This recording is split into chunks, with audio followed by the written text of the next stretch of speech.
gabi sa inyong tanan. Magandang gabi sa inyong lahat. Good evening to Professor Ted, colleagues in the university, guests.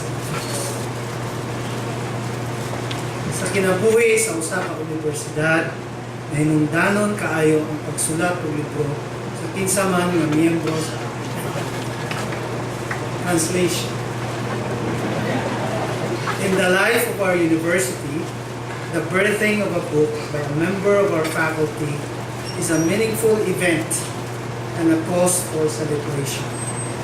Especially so if the book is a contribution to the narrative of our nation.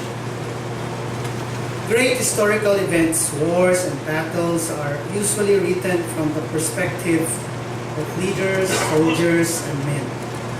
Not so the book we are launching today. In Bride of War, we hear the voices of two women. One is a mother who lived through the perilous period of the Japanese invasion of the Philippines, witnessing the brutality and inhumanity of war, but also the courage, patriotism, and generosity of spirit of soldiers, families, and ordinary civilians. The other is a daughter to whom her mother bequeathed both loving and painful memories. There is a chapter in the book that interests me particularly.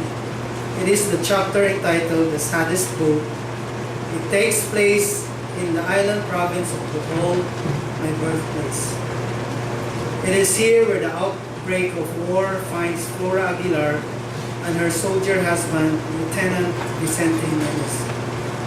Flora Aguilar had married Lieutenant Jimenez the night he was shipped to Carmen, Bohol, in the middle of the in the middle.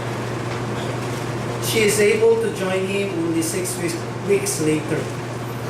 But they only spent one night together before flyers announced the bombing of Pearl Harbor, and the company of Lieutenant Jimenez is ordered to leave immediately on a mission he cannot tell his wife about. It is heartrending as families and soldiers are made to board a boat while their soldier husbands, fathers, sons are shipped to an unknown destination. I can imagine the anguish of Flora Aguilar Jimenez as she endures 7 months of not knowing where her husband was, or even if he were alive.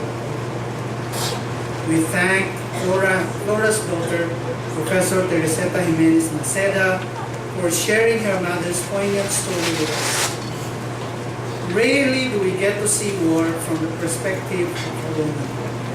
The book is a kind of oral history that academics like us should encourage, for there is so much that remains silent about what we are as a community and as a nation. I congratulate Professor Ted for this book that, in the words of her mother, Flora, is about love forged in the furnace of love. Maraming salamat po. Maraming salamat. Maraming salamat.